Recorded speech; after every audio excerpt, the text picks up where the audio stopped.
I can cite to you the specific elements of House rules that have been violated. Kevin McCarthy agreed to a rule that we would have 72 hours to read legislation. He blew past that. Kevin McCarthy agreed to a rule that we would not put anything over $100 million on the suspension agenda so that it couldn't be amended. He blew past that. Kevin McCarthy agreed to the Hastert rule, which is that you would never use the Democrats to roll a majority of the majority.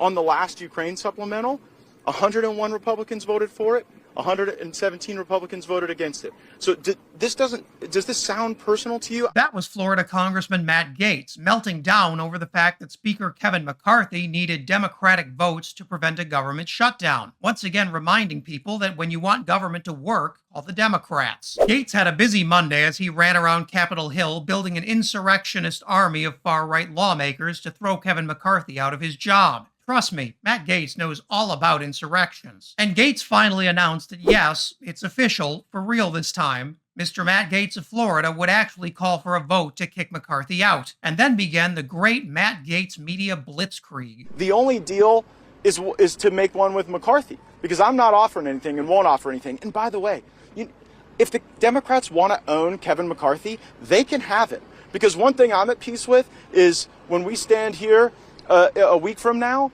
I won't own Kevin McCarthy anymore. He won't belong to me. So if the Democrats want to adopt him, they can adopt him. And let's just point out here that Matt Gaetz is truly in his element as a slimy bully giving Kevin McCarthy a wedgie. And hey, holding a press conference sure is easier than working. If you succeed, McCarthy's almost certainly going to put himself up as a candidate for Speaker again. And that may mean there's no one who can get 218 votes. Are you prepared to go through that possibility with no one getting 218 votes? Well, I would think that if it took Kevin McCarthy 15 rounds to become Speaker, and after 8 months of a failed speakership, and after a successful removal vote, as your hypothesis would portend, that he would take a hint. This is just Matt Gaetz at his absolute smarmiest. And the sad thing is, it's actually working. As of Tuesday morning, at least 5 House Republicans said they would vote to oust McCarthy. Unfortunately for McCarthy, he can only lose 4, assuming, of course, Democrats don't throw him a lifeline. Which raises a big question. If Kevin McCarthy isn't the Speaker anymore, what idiot would actually try to step up and replace him? And as Matt Gaetz wants you to know, there's a funny little rule about the elections for Speaker. I would probably vote for at least 100 Republicans in our caucus and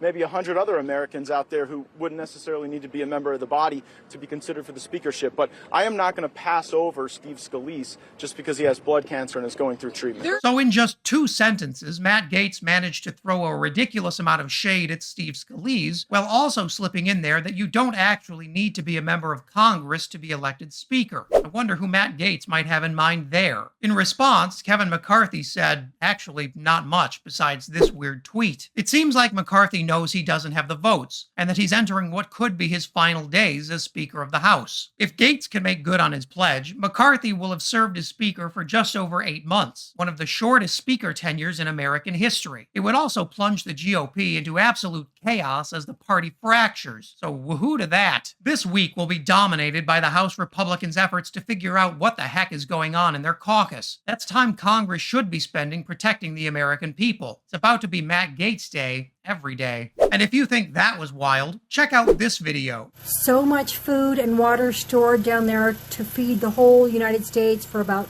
10 years. And as always, leave a comment below so you can let me know what I should cover next.